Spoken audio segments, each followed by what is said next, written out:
माशा अल्लाह वला हौला वला कुव्वता इल्ला बिल्लाहिल अलिय्यिल अज़ीम। हस्बुनल्लाहु व निअमल वकील, निअमल मौला व निअमन नसीर। अऊज़ु बिल्लाहिस समीइल अलीम मिनश शैतानिर लईनिर रजीम।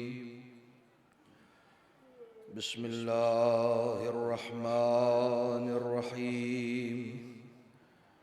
अल्हम्दुलिल्लाहिल्लज़ी जाज़ी कुल्लि सानिअ व रायशु कुल्लि क़ानिअ व राहिमु कुल्लि ज़ारिअ व मुनज़िलुल मनाफ़िअ वल किताबिल जामिअ बिन्नूरिस सातिअ व हुवा लिद्दअवाति सामिअ व लिलकुर्बाति दाफ़िअ व लिद्दरजाति राफ़िअ व लिलजबाबिरति क़ामिअ फ़ला इलाहा ग़ैरुहु व ला शैअ यअदिलुहु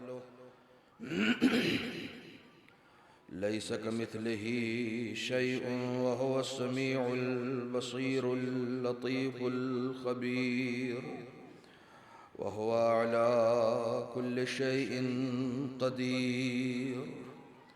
वस्सलातु वस्सलाम वत्तहिय्यतु वल इकराम अला सय्यदिल अनाम अल्लज़ी सुम्मिया फ़िस समाए अहमद व फ़िल अर्ज़ि अबिल क़ासिम मुहम्मद व अला अहलि बैतिहि अत्तय्यबीन अत्ताहिरीन अल-मअसूमीन अल-मज़लूमीन अल्लज़ीना अज़हबल्लाहु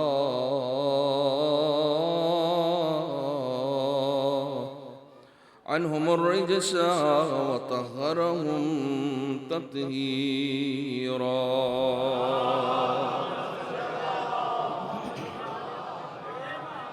वलअनतु दाइमतुल बाक़ियह अला अअदाइहिम व गासिबि हुक़ूक़िहिम व मुनकिरी फ़दाइलिहिम अजमईन। अम्मा बअद फ़क़द क़ाल अल्लाहुल हकीम फ़िल क़ुरआनिल करीम। बिस्मिल्लाहिर रहमानिर रहीम।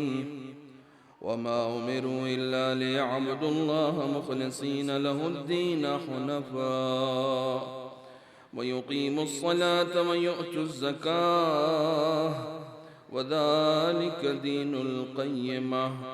सदक़ल्लाहुल अलियुल अज़ीम।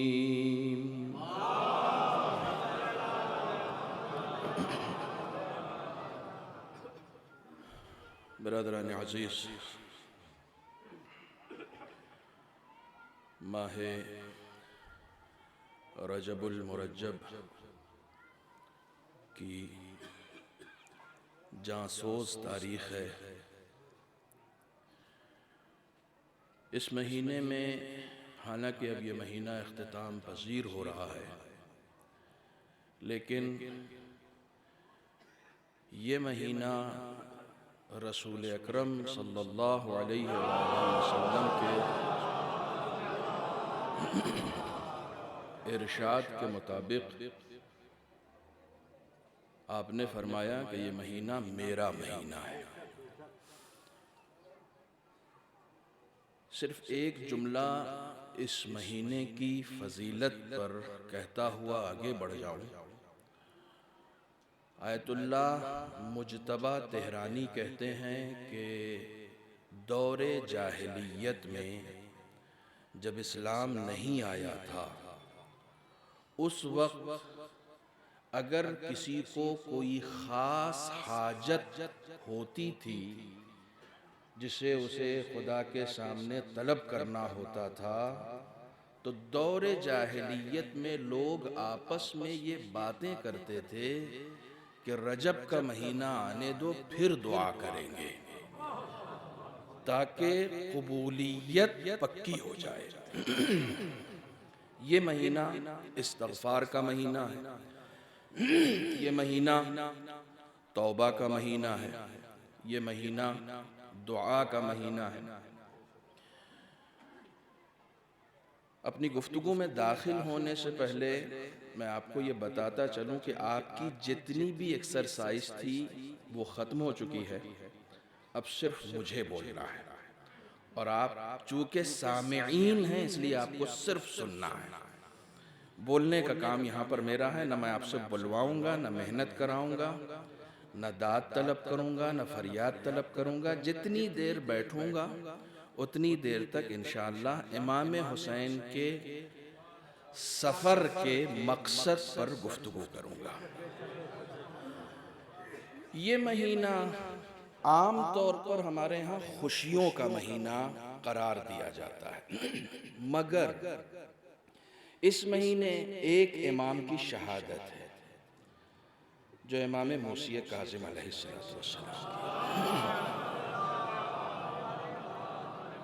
सफ़र का महीना आम तौर पर गम का महीना माना जाता है, मगर उसमें एक इमाम की विलादत है, यानी इमाम मूसी काज़िम अलैहिस्सलाम। हमारे सातवें इमाम अपने वजूद में ऐसे हैं कि जो हमारे एतबार से गम के महीने में पैदा हुए और खुशी के महीने में इस दुनिया से रुखसत हुए हैं।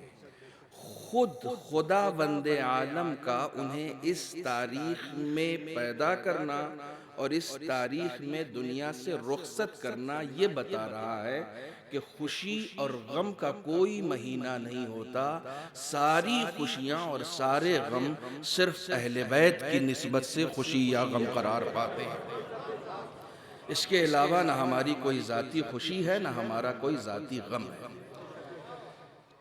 ठीक एक दिन पहले 27 रजब यानी ईद मबअस, शबे मेराज जिसे हम हिंदुस्तान में कहते हैं, और आज 28 रजब। कल की तारीख भी सफ़र की तारीख थी, आज की तारीख भी सफ़र की तारीख है। कल की सफ़र की तारीख रसूल अकरम की थी, आज हुसैन के सफ़र की तारीख है। हुसैन मिन्नी व अना मिन हुसैन, हुसैन मुझसे है और मैं हुसैन से हूँ। मैं तकरीबन हिंदुस्तान के हर गोशे में जा चुका हूँ और मैं ये बात चापलूसी में नहीं कह रहा हूँ, तहे दिल से ये बात अर्ज़ कर रहा हूँ कि आज़ादारी में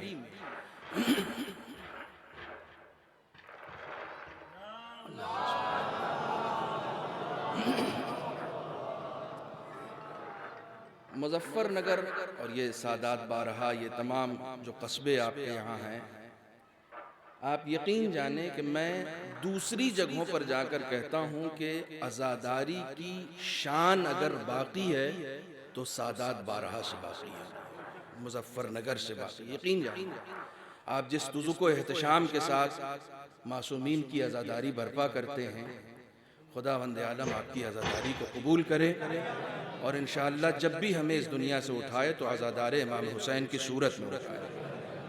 एक सलावात पढ़े, मैं अपनी गुफ्तगू का आगाज़ करूँ।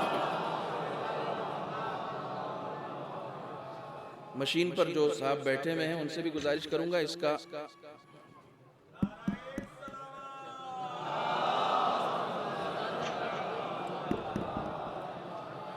इसका इको भी अगर कम कर दें। हाँ जी, आप ठीक हो गया। एक सलावात पढ़ें मोहम्मद वाले।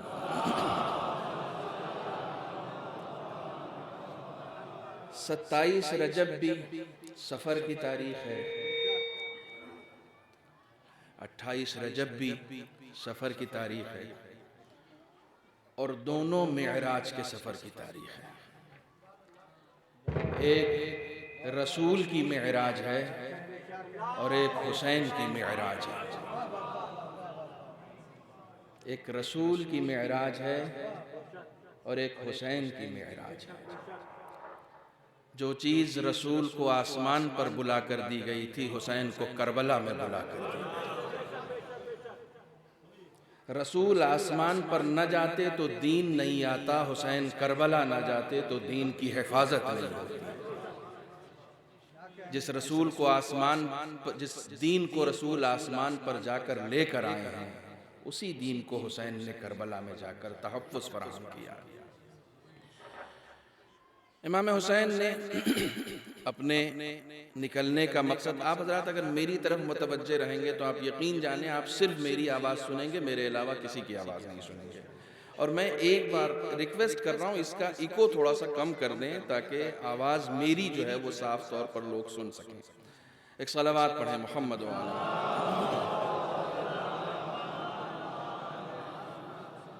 ये डिस्टर्बेंस थोड़ी देर तक रहेगा, उसके बाद ठीक हो जाएगा, आप यकीन रखें। सलावत पढ़ें मोहम्मद व आला।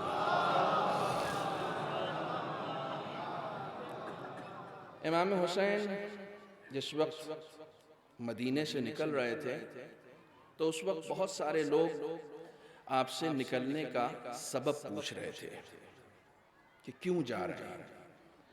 इमाम हुसैन ने मुतअद्दिद खुतबात में, मुतअद्दिद इरशादात में अपने निकलने का मकसद बताया है। और एक इरशाद तो इतना साफ है कि जिसमें आपने साफ साफ कहा है, फरमाया है कि लितलबिल इस्लाह फी उम्मत जद्दी, मैं सिर्फ अपने जद की उम्मत में इस्लाह की गरज से निकल रहा हूँ। आप इमाम हुसैन के सफ़र की मजलिस मुनाकिद कर रहे हैं। इमाम हुसैन मकसद सफ़र बयान कर रहे हैं कि मैं सिर्फ और सिर्फ इस्लाह के लिए निकल रहा हूँ। किसकी उम्मत? रसूल की उम्मत। रसूल की उम्मत यानी हम, रसूल की उम्मत यानी आप, रसूल की उम्मत यानी वो जो रसूल के हिसाब से चलती है, वो नहीं जो अपने हिसाब से चलती है। और इमाम हुसैन ने कहा कि मैं रसूल की उम्मत की इस्लाह के लिए निकल रहा हूँ। खुद ये इरशाद अपने आप में इस मिंबर के मकसद को बयान कर रहा है कि इस मिंबर का मकसद सिर्फ इस्लाह है। आप इस चक्कर में न रहिएगा कि कोई खतीब मिंबर पे बैठ के कह दे कि इस्लाह करनी हो तो मस्जिद में जाओ। मियाँ, मस्जिद में इस्लाह क्या होगी? जो इस्लाह शुदा होता है वही मस्जिद में आता है। मस्जिद में आने के लिए बड़ी शराइत हैं, बहुत तवज्जो रखिएगा। मस्जिद में आने के लिए बड़ी शराइत हैं। जैसा दरवाज़ा हुसैन का खुलता है वैसा दरवाज़ा मस्जिद का नहीं खुलता। हुसैन का दरवाज़ा सब के लिए खुला होता है, मस्जिद का दरवाज़ा सिर्फ अपनों के लिए खुला होता है। रसूल अकरम का एक और कौल है, फजीलत का एक गोशा यहाँ से सुन लीजिए और उसके बाद फिर मैं आगे बढ़ूंगा। रसूल अकरम का एक और कौल है और ये हमारे यहाँ बच्चे बच्चे को याद है, बच्चे बच्चे को याद है। आधा मैं पढ़ूंगा, आधा आप पढ़ेंगे। इन्नल हुसैना मिसबाहुल हुदा व सफीनतुन नजात। ये रसूल इस्लाम का कौल है। रसूल इस्लाम के पास एक अरब आया और आने के बाद कहता है कि या रसूल अल्लाह, ये बताइए कि जहां पर हम लोग रहते हैं ये जमीन कहाँ है, कहाँ रहती है? तो रसूल इस्लाम ने अंगूठी उतारी और कहा कि ये अंगूठी अगर मैं सरजमीने जजीरतुल अरब पे रख दूं, सरजमीने जजीरतुल अरब पर अगर ये अंगूठी रख दूं तो ये अंगूठी कितनी सी जगह लेगी? तो रसूल इस्लाम से उस अरब ने कहा कि या रसूल अल्लाह, ये अगर आप अपने घर में रख दें तो नहीं मिलेगी, अगर याद ना हो कि कहाँ रखी है। बेरसत कि आप सरजमीने जजीरतुल अरब पे रख दें, ये कितनी सी जगह लेगी? सरजमीने जजीरतुल अरब पे ये अंगूठी कितनी सी जगह लेगी? कहा बहुत थोड़ी सी जगह लेगी। कहा इतनी ही सी जगह ये जमीन जिस पे तुम रहते हो आसमान अव्वल पे लिए हुई है। ये जमीन जिस पर आप रह रहे हैं, देखिए ये जो दावा लोग करते हैं ना कि फला साहब फजाइल पढ़ते हैं और फला साहब इस्लाही मजलिस पढ़ते हैं, ये झूठा दावा है। अहले बैत की फजीलत को सिवाय अहले बैत के कोई बयान नहीं कर सकता। अहले बैत की फजीलत को बयान करने के लिए या कुरान की ज़बान होना चाहिए या हदीस की ज़बान होना चाहिए। इसके अलावा जितनी भी फजीलतें हम बयान करते हैं उसे तुकबंदी कहा जाता है, फजीलत नहीं कहा जाता है। फजीलत वो है जो काल अल्लाह हो या काल रसूलुल्लाह हो या काल अल मासूम हो। ये इमाम हुसैन की फजीलत में बयान कर रहा हूँ रसूल की ज़बानी। रसूल इस्लाम से पूछा कि या रसूल अल्लाह, हम जिस जमीन पर रहते हैं ये कहाँ रहती है? आपने कहा आसमान अव्वल पे। कहा आसमान अव्वल पे इस जमीन ने कितनी जगह ली हुई है? साइंसदानों को अपने आप में एक ये चैलेंज है। कहा आसमान अव्वल पे ये जमीन उतनी ही सी जगह लिए हुई है जितनी जगह मेरी ये अंगूठी सरजमीने जजीरतुल अरब पे लेगी, यानी बस इतनी सी जगह। कहा फिर आसमान अव्वल कहाँ है? कहा आसमान अव्वल इस जमीन के समेत आसमान दुव्वम पे रखा हुआ है। कहा आसमान अव्वल ने जमीन समेत आसमान दुव्वम पे कितनी जगह ली हुई है? कहा उतनी ही सी जितनी ये अंगूठी सरजमीने जजीरतुल अरब पे लिए हुई है। सुनिए फजीलत। कहा फिर आसमान दुव्वम कहाँ रहता है? कहा आसमान दुव्वम आसमान सिव्वम पे रहता है।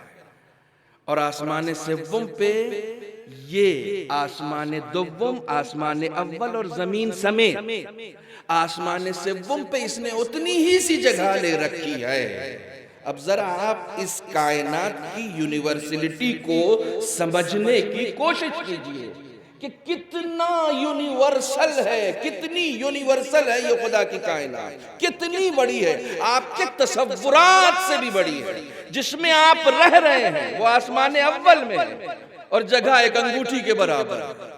और जो आसमान अव्वल वो आसमान दुव्वम में, आसमान दुव्वम आसमान सिव्वम पे, आसमान सिव्वम आसमान चारों पे रसूल इस्लाम बताते गए। सामने वाला पूछता गया कि इसी तरीके से ये 6 आसमान इस जमीन समेत जिसमें सब रहते हैं, ये 6 आसमान आसमान हफ्तुम पे है और उतनी ही सी जगह लिए हुआ है जितनी ये अंगूठी सरजमीने जजीरतुल अरब पर। का आसमान हफ्तुम कहाँ है? सारे आसमानों और जमीन समेत आसमान हफ्तुम कहाँ है? कहा अर्श इलाही पर। अब आप तसव्वुर कर रहे हैं कि अर्श इलाही कितना बड़ा है? कहा अर्श इलाही पर। कहा या रसूल अल्लाह, अल्लाहु अकबर, क्या तारीख है जिसमें ये रिवायत में पढ़ रहा हूं। या रसूल अल्लाह, आप तो मेराज पर भी गए हैं ना? कहा? कहा आप तो अर्श से भी ऊपर गए। कहा? हम वहां तक गए कि बस कमान और 2 कमान का फासला बाकी रह गया था। बहुत तवज्जो रखिएगा, यानी अर्शे आला से भी कोई आला है। अभी तो अर्शे आला ही पर है ना। ये सारे आसमान जमीन समेत अर्श पर रखे हैं। अब कुरान पढ़िए, अर्रहमान अलल अर्श इस्तवा। खुदा कहाँ रहता है? कमाल है, जो जिस्म जिस्मानियात से मुनज़्ज़ा है उसने अपने रहने की जगह भी बताई। घर भी उसका इस जमीन पर है। जो जिस्मो जिस्मानियात से मुनज़्ज़ा है, रहमान अर्श पे रहता है। या रसूल अल्लाह, ये 7 आसमान जमीन समेत कहाँ रहते हैं? कहा अर्श पे। कहा आप जब अर्श पे गए थे तो आपने क्या देखा? रिवायत खत्म होने वाली है। कहा जब आप अर्श पे गए तो आपने क्या देखा? कहा जब मैं अर्श पे गया जमीन से उठकर, सातों आसमान से अलग हटकर जब मैं अर्श पे गया तो मैंने देखा कि अर्श की एक जानिब सातों आसमान जमीन समेत रखे हुए हैं। अर्श की एक जानिब सातों आसमान जमीन समेत रखे हुए हैं और अर्श की दूसरी जानिब लिखा हुआ है इन्नल हुसैना मिसबाहुल हुदा व सफीनतुन नजात। अल्लाहु अकबर। आपने थोड़ी देर के लिए इसे डेकोरेट किया है क्योंकि यहाँ मजलिस है। हर आदमी अपने रहने की जगह को अपने एतबार से डेकोरेट करता है।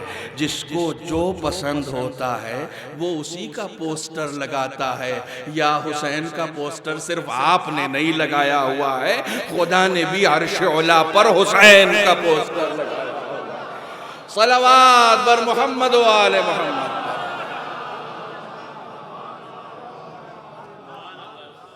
एक मर्तबा और मिलजुल के सलावत पढ़े मोहम्मद।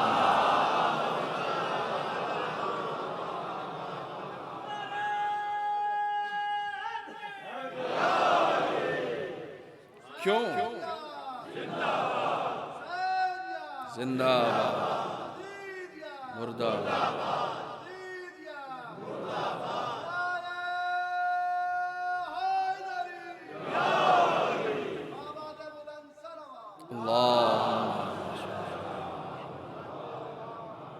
क्यों ये मकाम मिला है हुसैन को? क्यों ये मनसब मिला है हुसैन को? क्यों ये मर्तबा मिला है हुसैन को? इस क्यों को अगर हम समझ जाएंगे ना तो आप यकीन जाने मजलिस में आना सुआरत हो जाएगा। क्यों?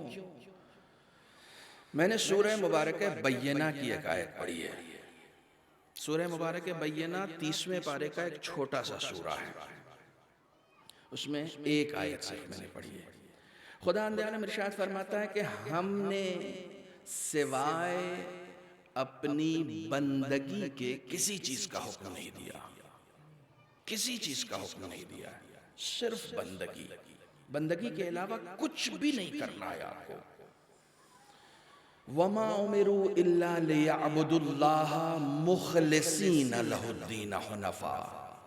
अली हैदर साहब ने एक शेर पढ़ा था, बंदगी भी ऐसी बंदगी जिसमें खुलूस पाया जाता हो, इखलास के साथ, प्योर। खुदा वंदे आलम को पानी मिला हुआ दूध नहीं चाहिए, प्योर, जो सिर्फ मेरे लिए हो। हम सबको प्योर चाहिए होता है। मैं दिल्ली में रहता हूँ, मजबूर हूँ पैकेट वाला दूध लेने पर। आप नहीं लेंगे, आप मुजफ्फरनगर में, आपको प्योर चाहिए। घी आपको प्योर चाहिए, दूध आपको प्योर चाहिए, सोना आपको प्योर चाहिए। आप एक दुकान मखसूस किए हुए, मौलाना इसके यहाँ से नहीं लीजिएगा, ये बहुत डंडी मारता है। सोना आपको प्योर चाहिए, दूध, आपको सब कुछ प्योर चाहिए। तो आप खुदा से ये एक्सपेक्ट कैसे करते हैं कि वो मिला हुआ ले लेगा? एक आम इंसान मिली हुई चीज बर्दाश्त नहीं करता, खुदा मिली जुली इबादत कहां से बर्दाश्त करेगा? उसे भी प्योर चाहिए, खालिस इबादत जो सिर्फ मेरे लिए हो। मैं एक एग्जांपल दूं, मैं मस्जिद में नमाज पढ़ रहा हूं। मैं बहुत आराम से बात करूंगा। मैं मस्जिद में नमाज पढ़ रहा हूं। नमाज में, चूंकि मैं खुद ड्राइव भी करता हूं तो मैं ड्राइविंग की मिसाल दूं। नमाज में बिल्कुल 6th गियर में पढ़ रहा हूं, फुल स्पीड में, चूंकि अकेला हूं। यहां पर ब्रैकेट में एक जुमला सुन लीजिए, हम मोमिन लोग जब तक नमाज नहीं पढ़ते हैं ना, चैन नहीं पड़ता। जो लोग नमाज पढ़ते हो मेरे साथ है ना, जब तक नमाज नहीं पढ़ते, अरे भाई अभी नमाज बाकी है, अरे मौलाना जल्दी खत्म कीजिएगा, मेरी जोहर असर की बाकी है ना। हम जब तक, हमको सुकून ही उस वक्त मिलता है जब हम नमाज पढ़ लेते हैं। मैं फिर से एक बार जुमला कह रहा हूं, जरा सा भी इधर उधर हुए जुमला निकल जाएगा। हमें सुकून ही उस वक्त मिलता है जब हम नमाज पढ़ लेते हैं। हमारा आलम यही है, हमें नमाज पढ़ के सुकून मिलता है, खुदा के बंदों को नमाज में सुकून मिलता है। खुदा को ऐसी इबादत नहीं चाहिए जो पढ़ के सुकून मिले, नमाज में सुकून मिलना चाहिए। अभी वो वाली पोजीशन हमारी नहीं हुई है। तवज्जो फरमाना, नमाज में सुकून मिले। मैं नमाज पढ़ रहा हूं फुल स्पीड में, 6th गियर में। देखिए प्योर। अचानक मस्जिद का, चूंकि ऑफ टाइम था नमाज का, तो मस्जिद में मैं अकेला था। अचानक दरवाजे की कुंडी हिली तो मुझे ये लगा कि शायद कोई और आ गया। मैं जो बहुत तेज पढ़ रहा था मैंने जरा हल्की कर दी, मैं 3rd गियर में आ गया आराम से। भाई देखेगा तो क्या कहेगा। अब आप समझ रहे हैं, ये आराम वाली नमाज उसके लिए है, तेज वाली खुदा के लिए थी। खुदा को ये मिली हुई इबादत नहीं चाहिए। तुम जो वो पढ़ रहे थे ना, वही मुझे अच्छी लग रही थी, चूंकि वो मेरे लिए पढ़ रहे थे, ये तुमने उसके लिए कर दिया। दिखावा हमें बर्दाश्त नहीं है, मिलावट हमें बर्दाश्त नहीं है। खुदा को मिलावट चाहिए ही नहीं, खुदा को मिलावट चाहिए ही नहीं। जो भी करो मेरे लिए करो। मेरी एक पूरी सीरीज है, YouTube पर देख लीजिएगा, उस सीरीज का नाम ही है खुदा के लिए। आपने ये मजलिस मुनक़िद की है, समाज में आजादारी के ठेकेदार बनने के लिए नहीं की है, फातिमा की दुआएं लेने के लिए की है। यही मकसद है ना, यही मकसद है ना, यही मकसद है। बंदगी का मतलब ये होता है हर अमल से पहले उस अमल की नीयत डिसाइड करो। हसीन भाई शायरी कर रहे हैं, क्यों? नामदार मजलिस पढ़ रहे हैं, क्यों? अली हैदर भाई मरसिया पढ़ रहे हैं, क्यों? आप इलाके में सबसे अच्छे खतीब मशहूर होना है, इसका मतलब अमल ठीक है, नीयत अच्छी नहीं है। बंदगी इसको नहीं कहते। बंदगी का मतलब यह है कि सिर्फ अमल अच्छा नहीं होना चाहिए, बल्कि अमल की नीयत भी अच्छी होनी चाहिए। तवज्जो फरमाना। दादो फरियाद अच्छी चीज है, तलब करना अच्छी चीज नहीं है। दादो फरियाद अच्छी चीज है, तलब करना अच्छी चीज नहीं है। आप दाद के लिए बैठे, मैं कुछ कह गया, आप दाद के लिए बैठे, आप उनसे मांग रहे हैं जो खुद लेने आए हैं। दाद मांगने का मतलब यह है कि आपकी निगाह छोटी है, आप उनसे तलब कर रहे हैं जो खुद तलब करने के लिए आए हैं। अगर निगाह बड़ी होती तो तुम इस यकीन के साथ बैठते, हमें भी वही अता करेगा जिसने इन्हें अता किया। अपनी निगाह को बुलंद रखो। बंदगी का मतलब ये होता है, लोग क्या कहेंगे इससे कोई मतलब नहीं। बंदगी का मतलब ही यही होता है कि जो करो खुदा के लिए करो, खुदा के अलावा कोई भी दूसरी कोई गरज ना हो। मजलिस में देखिए, चूंकि कल भी मुझे एक मजलिस पढ़नी है, यही 40वां है ज़ैनबिया में, तो कल तक तो मैं हूं ही यहाँ, ठीक है। लिहाजा अगर मैं बात को तवील भी कर दूं तो कोई फर्क नहीं पड़ेगा। कुछ चीजें अगर रह जाएंगी तो कल इंशाअल्लाह पूरी कर दूंगा। एक सलावत पढ़े मोहम्मद व आले मोहम्मद। जो कुछ भी कर रहे हो वो सब का सब खुदा के लिए करो, खुदा के अलावा किसी के लिए नहीं। आप मजलिस में आए हैं, ये तो इमाम हुसैन की मजलिस है, ये तो किसी के इसाले सवाब की है नहीं कि आप कहेंगे कि रिश्तेदारी की बुनियाद पर आ गए। बहुत सारी मजलिसें ऐसी होती हैं जिसमें हमें रिश्तेदारी की बुनियाद पर जाना पड़ता है। भाई हम नहीं जाएंगे तो ये भी नहीं आएंगे। इसका मतलब अमल बहुत अच्छा था, नीयत बहुत छोटी थी।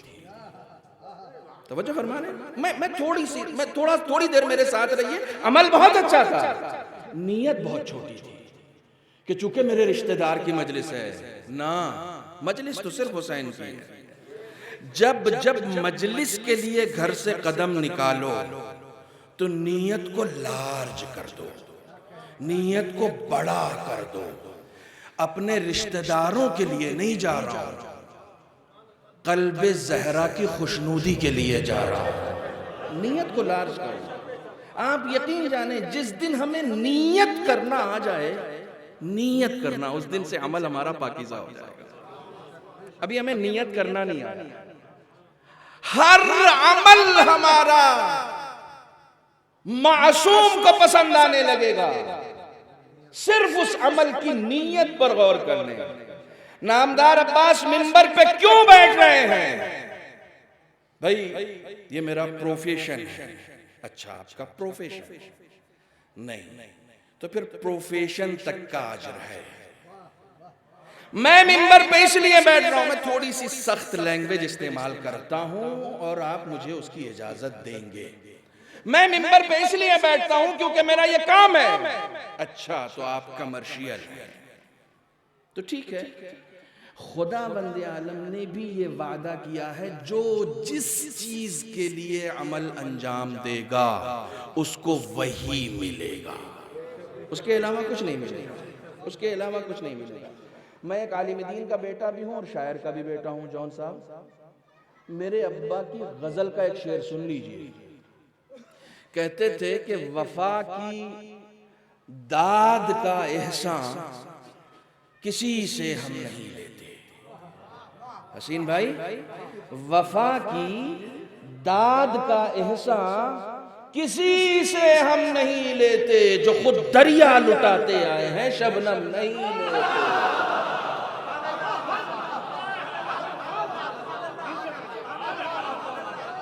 जो खुद दरिया लुटाते आए हैं।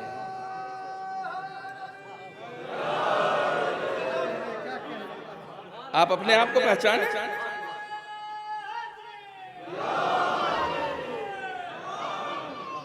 आप अपने आप को पहचाने, अपनी कद्र जाने, आप अपनी कद्र जाने।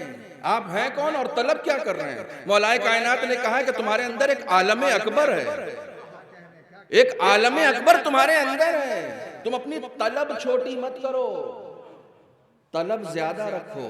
और ज्यादा तलब जब रखी जाती है तो महदूद लोगों से नहीं तलब की जाती, लामहदूद लोगों से तलब की जाती है। जब इंसान बंदगी कर रहा होता है ना, खुदा की बंदगी, खुदा की बंदगी, फिर दुनिया की ताकतें उसे डरा नहीं सकती, लाख डराना चाहिए। अजीब इत्तफाक है कि इसी महीने जनाब अबू तालिब की वफात की भी तारीख गुजरी है। अभी 2 दिन पहले उनकी भी वफात की तारीख हुई। बहुत सारे लोगों ने उन्हें डराने की कोशिश की, लेकिन अबू तालिब को डरा नहीं पाए। क्यों? जो खुदा पर एतमाद करता है, जो खुदा के लिए अमल अंजाम देता है, उसे डराया नहीं जा सकता। इस वक्त तो हम एक ऐसे हालात में जिसमें एक तरफ हिंदुस्तान में इलेक्शन हो रहा है और हिंदुस्तान के बाहर जंग हो रही है। ठीक है, मैं यहां पर सियासी गुफ्तगू करने नहीं आया, लेकिन एक बात सिर्फ अर्ज करता चलूं। जब भी कोई किसी पर जुल्म होता हुआ देखे और उस पर राजी रहे, तो एक ना एक दिन उसी जुल्म की चपेट में वो खुद भी आ जाता है।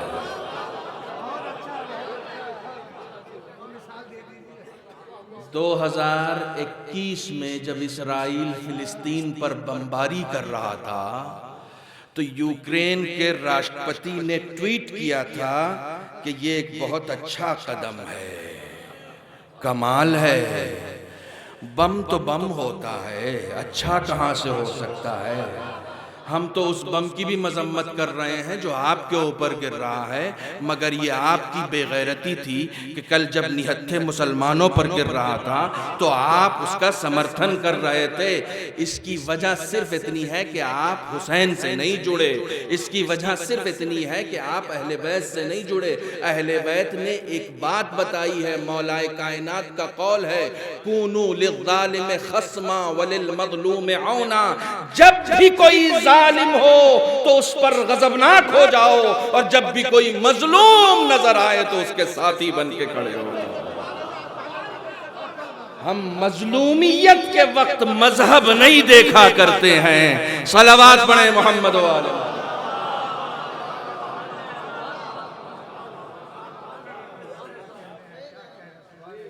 कुरान मजीद में एक आयत है, यौम यअज़्ज़ु ज़ालिमु अला यदैहि।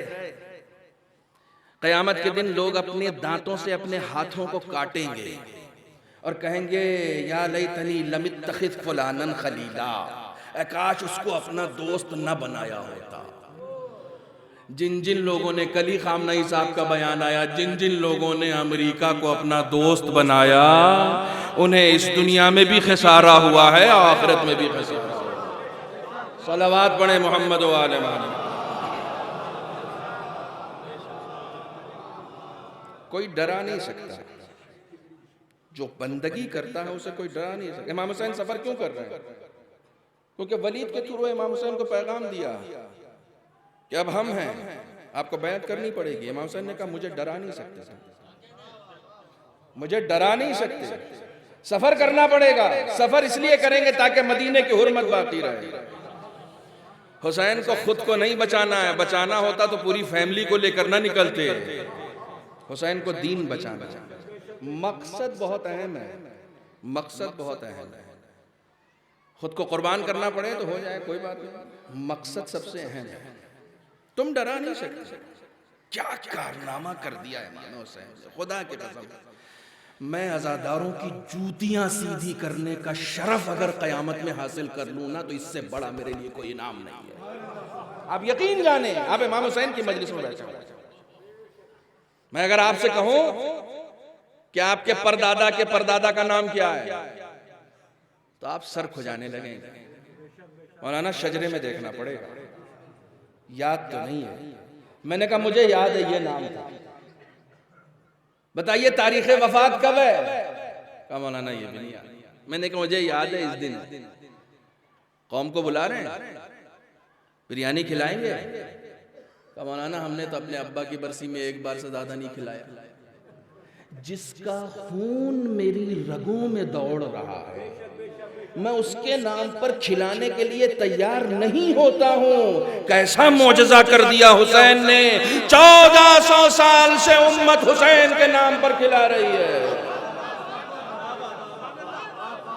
और इफ्तिखार कर रही है, फख्र कर रही है। नौजवानों आके बैठ जाओ, जगह है, थोड़ा थोड़ा आगे आ जाएं आप लोग, ताकि इनको, हमारे नौजवानों को जगह मिल जाए। थोड़ी सी आ जाओ, जगह है, थोड़ा थोड़ा आगे बढ़ जाएं आप लोग, तो जगह बन जाएगी।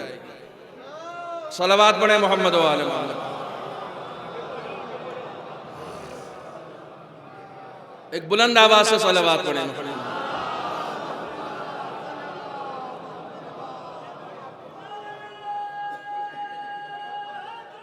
या अली, या अली, अल्लाह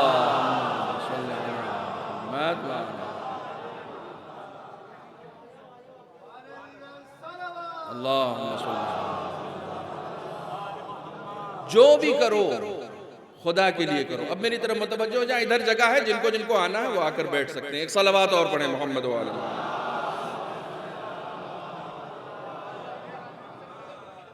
बंदगी का मतलब ही होता है कि खुदा के लिए। हुसैन खुदा के लिए क़याम कर रहे हैं, हुसैन खुदा के लिए सफर कर रहे हैं।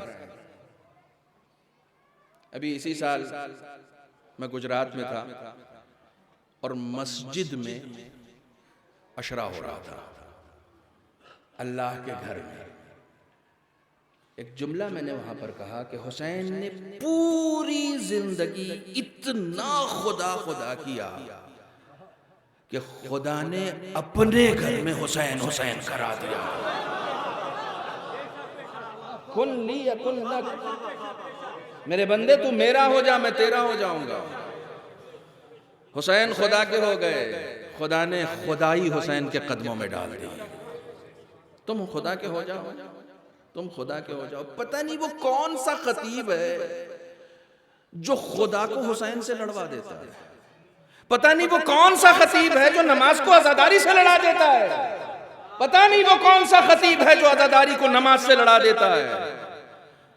हम नमाज पढ़ते ही इसलिए हैं क्योंकि हमारे पास अज़ादारी है, और अज़ादारी उसी वक्त हमारे काम आएगी जिस वक्त हमारे पास नमाज होगी। नमाज नहीं है तो फिर कुछ काम नहीं आएगा, कुछ नहीं काम आएगा। हुसैन ने अपने आप को कुर्बान कर दिया खुदा के लिए, खुदा के लिए, खुदा के लिए। जो भी कर रहे हो खुदा के लिए करो।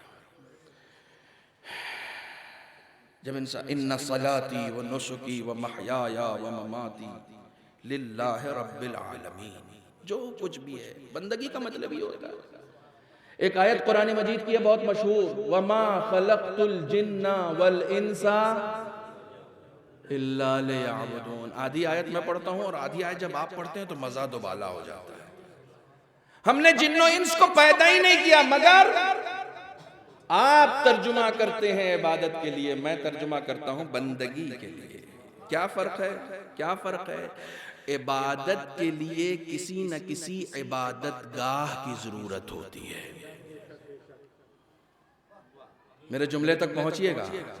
इबादत के लिए किसी न किसी इबादत गाह की जरूरत होती है, लेकिन जब आप बंदगी की लफ्ज इस्तेमाल करते हैं ना, तो इसका मतलब जहां भी रहो खुदा के रहो।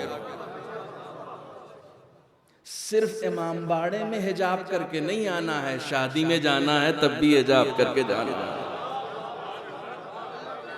सिर्फ मस्जिद में मोमिन नहीं रहना है, बाजार में जाएंगे तब भी हम वैसे ही रहेंगे। हम यहां भी खुदा के हैं, वहां भी खुदा के हैं। किसी पर्टिकुलर प्लेस की जरूरत नहीं होती मोमिन को बंदगी के लिए, वो जहां रहेगा खुदा का रहेगा। घर में 4 लोगों के साथ बैठा हुआ है तो खुदाई गुफ्तगू करेगा, गीबत नहीं करेगा। गीबत नहीं करेगा। क्यों? इसलिए कि वो आदी हो चुका है ना अपने आप को खुदा के लिए अमल करने का आदी हो चुका है। बंदगी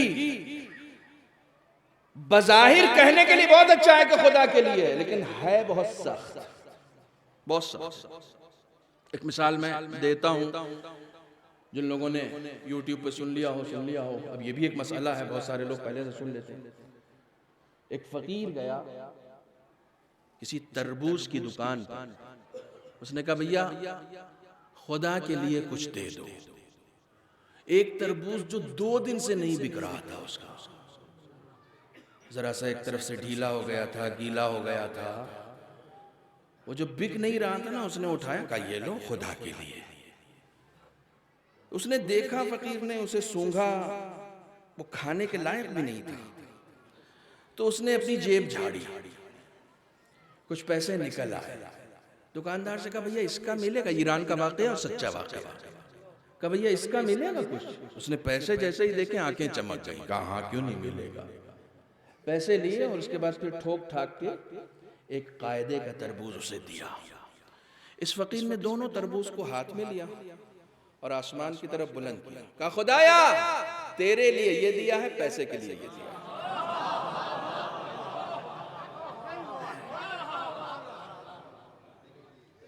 इन चीजों को याद रखा कीजिए। हम नुक्तेबाजियों में गुम हो गए। आप यकीन जानिए, खुदाया तेरे लिए ये दिया है, पैसे के लिए ये दिया है। क्या हम भी ऐसे ही हैं? खुदा बंदे आलम को खालिस चाहिए, खालिस चाहिए। आप इमाम हुसैन की मजलिस में बैठे हुए हैं ना, जनाबे फातिमा ज़हरा सलामुल्लाह अलैहा शादी का दूसरा दिन है शादी का। रसूल अकरम अली के घर पहुंचे, क्या देखा? फातिमा बोसीदा लिबास पहने हुई है। फातिमा तुमने कल बहुत शौक से शादी का जोड़ा खरीदा था, ये क्या? ये पुराना लिबास क्यों? कल सुबह सुबह फकीर आ गया। कहा बाबा सुबह सुबह फकीर आ गया, मैंने अली के पूरे घर में तलाश किया, कोई ऐसी चीज नहीं थी जो मेरी पसंदीदा हो। मैंने अपने लिबास को देखा, मुझे ये लिबास बहुत पसंद था, इसलिए मैंने उस फकीर को दे दिया।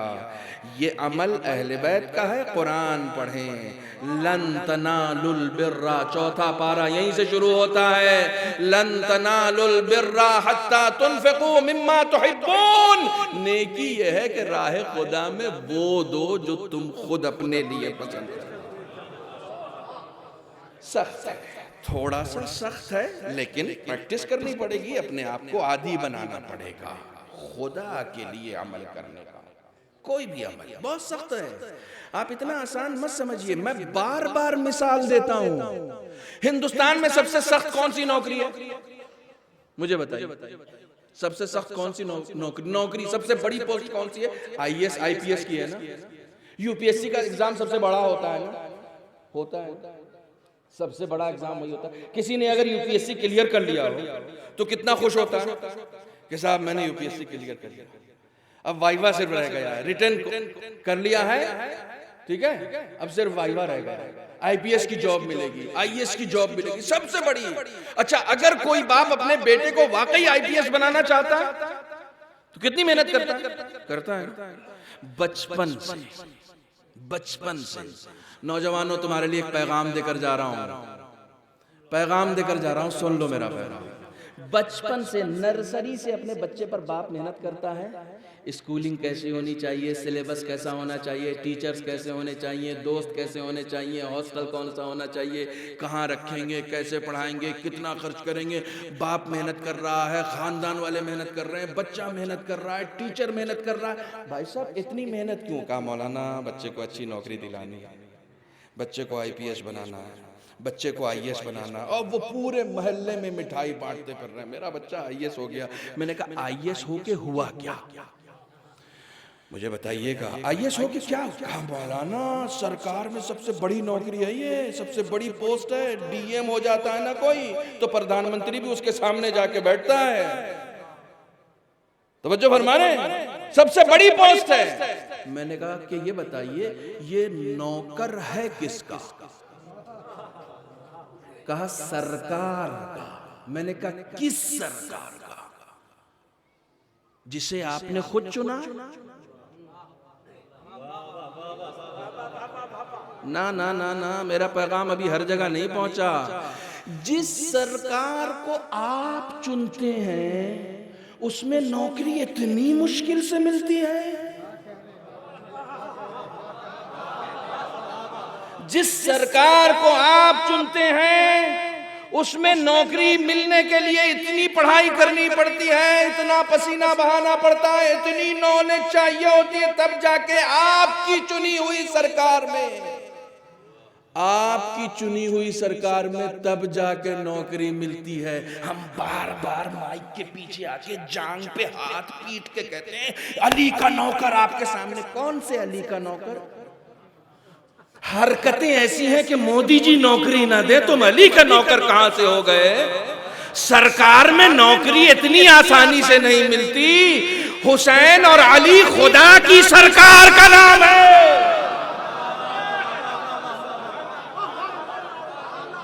इतना आसान है, इतना आसान है।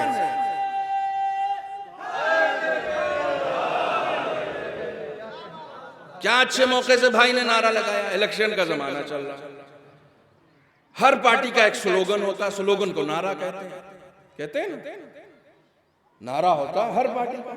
आप वोट किसको देते हैं? किसको दिया? आपके नाम नहीं लीजिएगा। जो ज्यादा नारा दे या काम करे।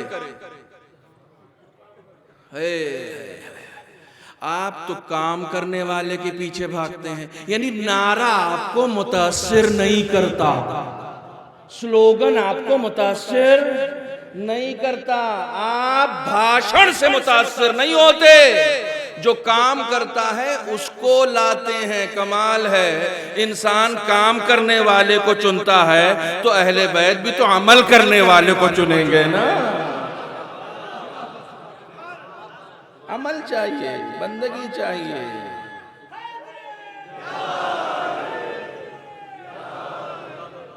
बगैर अमल के कुछ नहीं हो सकता, अमल करना पड़ेगा। नहीं मौला आ जाए तो मैं तो जान कुर्बान कर दूंगा। सुबह 2 मिनट की नींद कुर्बान नहीं कर पाते, जान कहां से कुर्बान करोगे? ईरान का एक पहलवान था वेट लिफ्टिंग में, जब पूरी दुनिया में सबसे पहला इनाम लेकर आया ना, और ईरान वापस आया हुआ, वहां तो जो उसका इंटरव्यू हुआ, जो उसको अवार्ड मिला वो तो अपनी जगह पर। जब ईरान वापस आया तो उससे पूछा गया कि आपके नजदीक सबसे ज्यादा वेट कितना होता है जिसको एक इंसान, एक पहलवान उठा ले? उसने कहा आधा किलो। हैं? आधा किलो? कहा आप पूरी दुनिया में वेट लिफ्टिंग के बेताज बादशाह बन के आ रहे हैं, इतना बड़ा वजन उठाकर आ रहे हैं, और आप कह रहे हैं सबसे ज्यादा वजन आधा किलो और 250 ग्राम होता है। कहा जब सुबह मुअज्जिन अजान कहे ना तो अपने ऊपर से 250 ग्राम का कंबल हटा देना, आधा किलो का लिहाफ हटा देना, ये सबसे बड़ी पहलवानी है। पहलवानी बंदगी को कहते हैं। सलावत पढ़े मोहम्मद वाले वाले।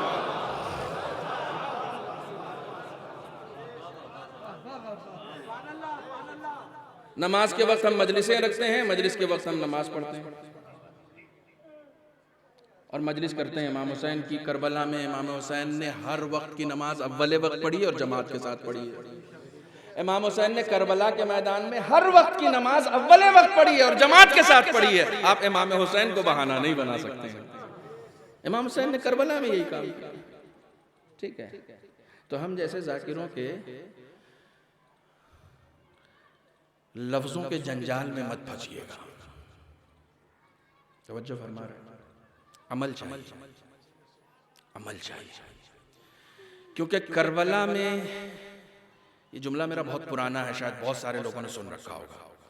करबला में सिर्फ आपके पास ऑप्शन नहीं होता कि आप इमाम हुसैन को चुने।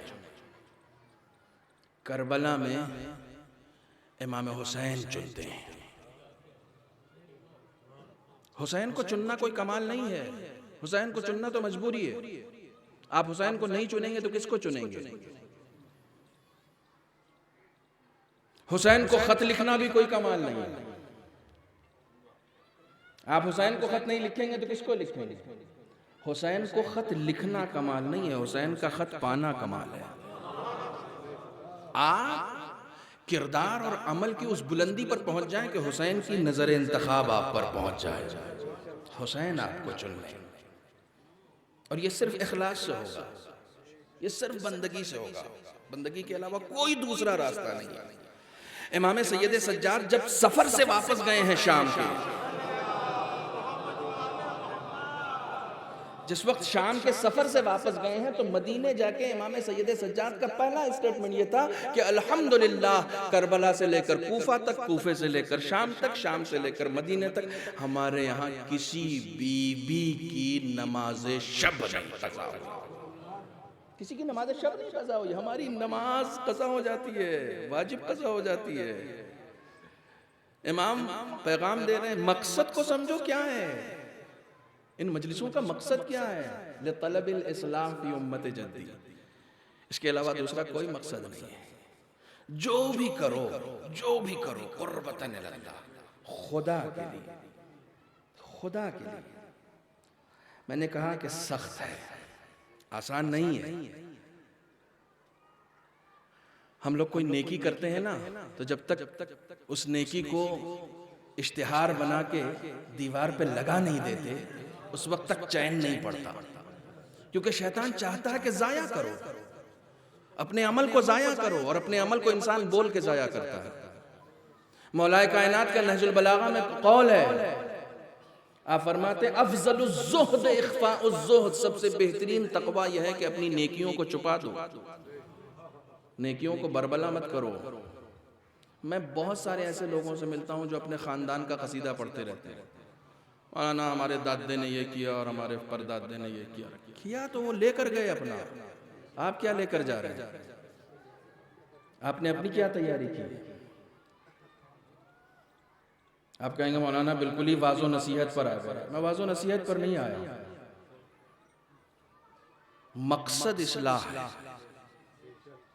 ईरान के खतीब थे, किसी मस्जिद से गुजर रहे थे, वहीं नमाज का वक्त हो गया तो नमाज पढ़ने लगे। लोगों ने उनको खड़ा कर दिया कि हुजूर आप आए हैं, आप इतने बड़े खतीब हैं, तो जरा हम लोगों को मुआइजा कर दीजिए, नसीहत कर दीजिए। उन्होंने कहा भाई मैं तैयारी से नहीं आया हूं, मैं तो मस्जिद में नमाज पढ़ने आया था। कहा नहीं, बहुत इसरार किया तो खड़े हुए माइक के पीछे, नौजवानों ये लिख लेना अपने पास, कहीं पर लिख लेना, खुदा तुमको सलामत रखे, कहीं लिख लेना इसको। खड़े हुए माइक के पीछे, कहने का ये बताओ कल कौन कौन जिंदा रहेगा?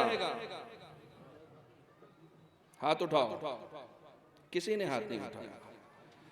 कहा फिर कल मरने के लिए कौन कौन तैयार है? वो हाथ उठाए, किसी ने हाथ नहीं उठाया। कमाल है, न हम जिंदा रहेंगे इसका यकीन नहीं है, न कल हमने अपने आप को मरने के लिए तैयार किया है। अब ऐसे में किसी वाज़ो नसीहत की जरूरत है? अब ऐसे में किसी इस्लाह की जरूरत है? हम कल जिंदा नहीं रहेंगे। छठे इमाम का इरशाद है कि जिसने अपने, सुन लीजिए, जिसने अपने कल के लिए एक प्लानिंग जो दायमी होती है, एक जो होता है वो अपना जिंदगी का जो सेटलमेंट है वो ठीक है, जिसने अपने कल के लिए प्लानिंग की, उसने मौत का इनकार किया। यानी जब भी प्लानिंग करो तो मौत को पेश नजर रखना, मौत को पेश नजर। मैं कोई भी वादा लेता हूं तो मैं यही कहता हूं कि हयात की शर्त पर, अगर जिंदा रहा तो आऊंगा, हयात की शर्त पर। मौत को पेश नजर रखो, मौत को पेश नजर रखो और मौत से प्यार करो। तो जो फरमा रहे हैं, कल इंशाअल्लाह इसके ऊपर मैं थोड़ी सी बात करूंगा कल की मजलिस में। एक सलावत पढ़े मोहम्मद वाले। वक्त बहुत तेजी के साथ गुजर गया, 1 घंटा हमारा हो गया। मैं कोशिश कर रहा था कि 1-1.25 घंटे में अपनी बात को खत्म कर दूं। इंशाअल्लाह मैं अपने वक्त में बात खत्म कर दूंगा। एक सलावत और पढ़े मोहम्मद वाले। बुनियादी शर्त इखलास और बंदगी है। जो कुछ भी करो खुदा के लिए। क्यों खुदा के लिए क्यों करें? क्योंकि तुम्हारे बस का कुछ नहीं है। इमाम हुसैन के पास एक शख्स आया, कहने लगा कि मुझसे गुनाह नहीं छूट रहे। तो इमाम हुसैन ने कहा कि मैं तरीका बता देता हूं गुनाह करने का। कहा आप तरीका बताएं? कहा अगर ऐसा कर लेना तो जितना चाहो गुनाह करो। कहा क्या? कहा जब मलकुल मौत आए तुमको लेने के लिए तो मना कर देना, जाने से मना कर देना कि नहीं मैं नहीं जा रहा, जितना चाहो गुनाह करो। अगर ये ताकत तुम्हारे अंदर आ गई है तो जितना चाहो गुनाह करो। दूसरा तरीका बताया कि जब गुनाह करना तो खुदा की जमीन पे मत करना। हैदर भाई, कोई प्लॉट ऐसा है जो खुदा का ना हो? खुदा की जमीन से निकल जाओ, जहां चाहो गुनाह करो। तीसरा तरीका बताया कि गुनाह करो तो खुदा का दिया हुआ रिस्क न खाना, अपना खाना। इमाम हुसैन ने तरीका बताया कि अगर ये सब कर सकते हो तो जितना चाहो गुनाह करो, और नहीं कर सकते हो तो सिवाय बंदगी के तुम्हारे पास कोई रास्ता नहीं। तुम्हारे पास कोई रास्ता नहीं, कोई रास्ता ही नहीं। लोग ये समझते हैं कि हम जो है वो अपने एतबार से दुनिया चला लेंगे। लोगों का ये ख्याल खाम है। मैं कुछ बातों को छेड़ना नहीं चाह रहा हूं इस वक्त, लेकिन मैं कह के गुजर जाऊंगा। सब कुछ कहा मगर न खुले राजदा से हम, मैं कह के गुजर जाऊंगा। कई मर्तबा पूरी हुकूमत एक बात के लिए जोर लगा देती है, लेकिन खुदा नहीं चाहता तो वो नहीं होता। भाई 90 लाख बच्चे कत्ल कर दिए फिरौन ने कि मूसा ना आए। पूरा जोर लगा दिया या नहीं लगा दिया? मूसा आए या नहीं आए? तो तुम्हारे बस का कुछ नहीं है। कुरान मजीद में 99 बार फिरौन का नाम आया है, पूरी गारंटी के साथ। 99 मरतबा। नबी कितने हैं? 1,24,000। कितने के नाम आए कुरान में? 2 दर्जन भी नहीं है, 27 इनके मुताबिक। 50 के नाम भी नहीं। कुरान मजीद में 50 नबी के नाम भी नहीं है। आप जाइए खुदा से हाथ जोड़ के कहिए कि माबूद ये पॉजिटिव कैरेक्टर के लोगों का नाम बता देता। ये क्या बार बार फिरौन फिरौन फिरौन फिरौन, इबलीस इबलीस इबलीस। 100 मरतबा इबलीस का नाम, उतना ही मरतबा फिरौन का तस्करा है, हामान का तस्करा है। ये सारे नेगेटिव कैरेक्टर्स का तस्करा है। माबूद नबियों का नाम क्यों नहीं बताया? खुदा बताना ये चाह रहा है कि जो लोग अपने हिसाब से दुनिया चलाना चाहते थे, मैंने उनके नाम इसलिए दिए हैं कि इन फिरौनों में अपने जमाने के फिरौनों की तस्वीर देखो। जब कल का फिरौन अपने हिसाब से दुनिया नहीं चला पाया तो आज का फिरौन कहां से चला पाएगा? सलावत बर मोहम्मद व आले मोहम्मद।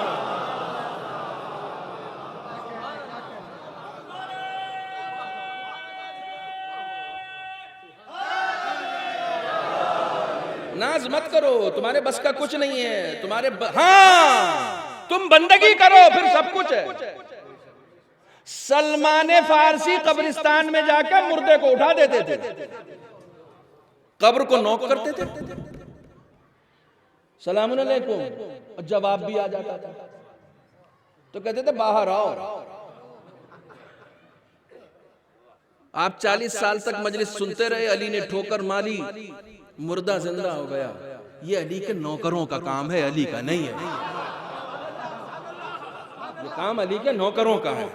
बाहर आओ, बैठ गए। कैसे मौत आई? अब वो सुना रहा, सलमान ना पूछो, ऐसा लग रहा था कि जैसे किसी ने कैंची से बदन के टुकड़े टुकड़े कर दिए। मौत को सुनाया, अच्छा ठीक है चलो पूरी दास्तान सुनी, रिवायत है। फिर कब्र में दूसरी कब्र, हेलो कोई है? वो निकला। हमें कब्रिस्तान से जवाब आ जाए ना, खुदा की कसम हम लब्बैक कह देंगे वहीं पर। हाँ, उसके पास बैठे लोगों ने आके रसूल से शिकायत कर दी, या रसूल अल्लाह ये सलमान को क्या हो गया है, कब्रिस्तान में जाके मुर्दों को उठा देता है।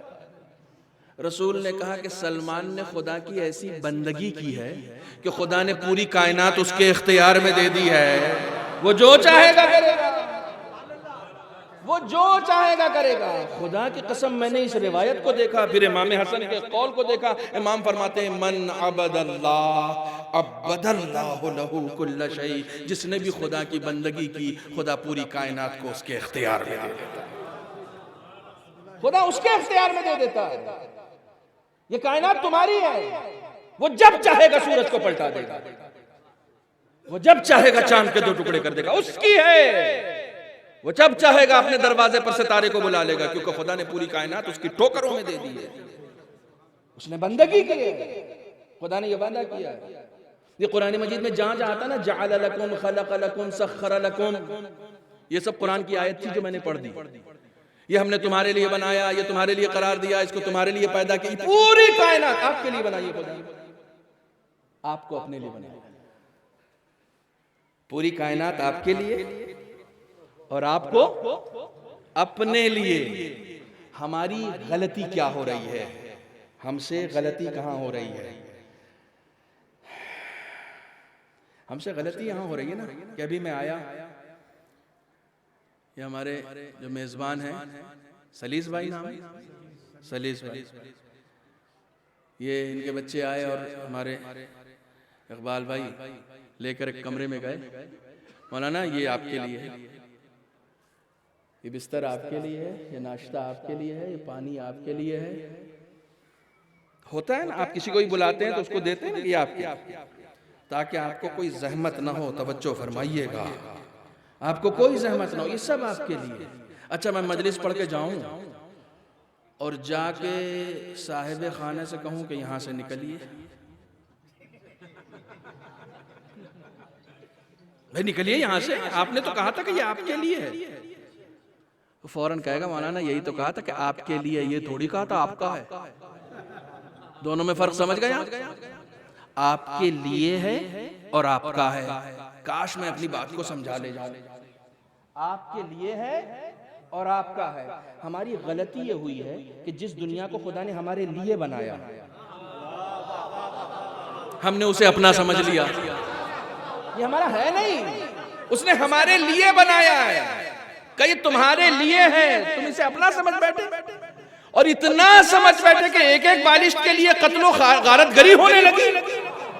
कमाल है। छठे इमाम से पूछा गया मोमिन की अलामत क्या है? अल्लाहुम्मा सल्ली अला मुहम्मद व आले मुहम्मद। जल्दी जल्दी सुन लीजिए, मौला मोमिन की अलामत क्या है? कहा मोमिन की अलामत यह है कि अपने माल को भी अपना ना समझे। जो जेब में आपके पैसे रखे हैं वो आपके नहीं है, वो खुदा के हैं। मोमिन वो होता है जो इसे अपना नहीं समझता, हम अपना समझते हैं, इसलिए राह खुदा में खर्च नहीं करते। जब खुदा का समझेंगे ना तो उसकी राह में खर्च करने में नहीं सोचेंगे, अपने ऊपर खर्च करने में सोचेंगे।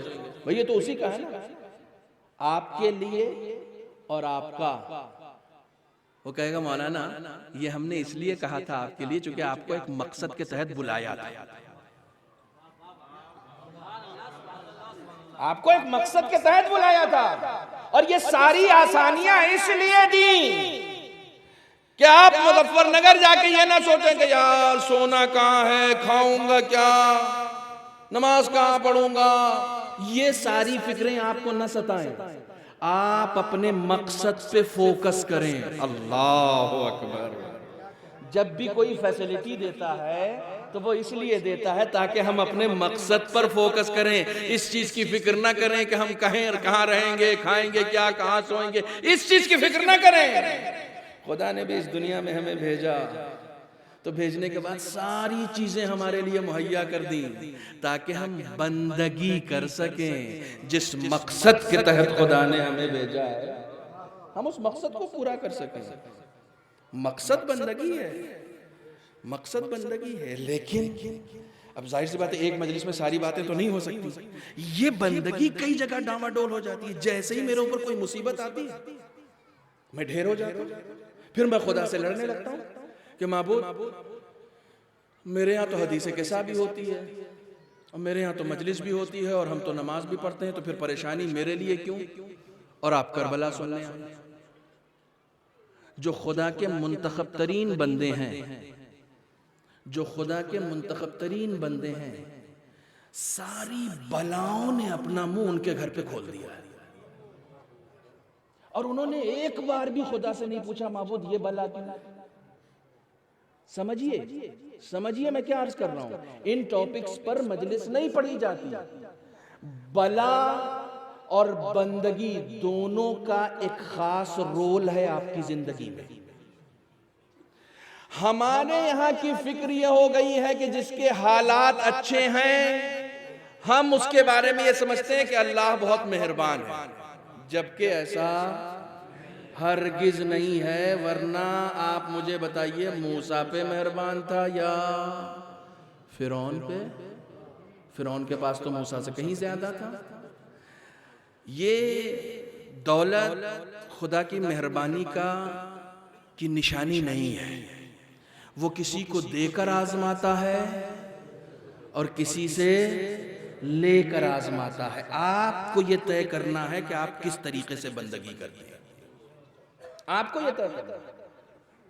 तो मैं बंदगी कैसे करूं? देखिए मैं करबला पहुंच रहा हूं। मैं बंदगी कैसे करूं? खुदा ने जो कुछ दिया है उसका शुक्र अदा करो।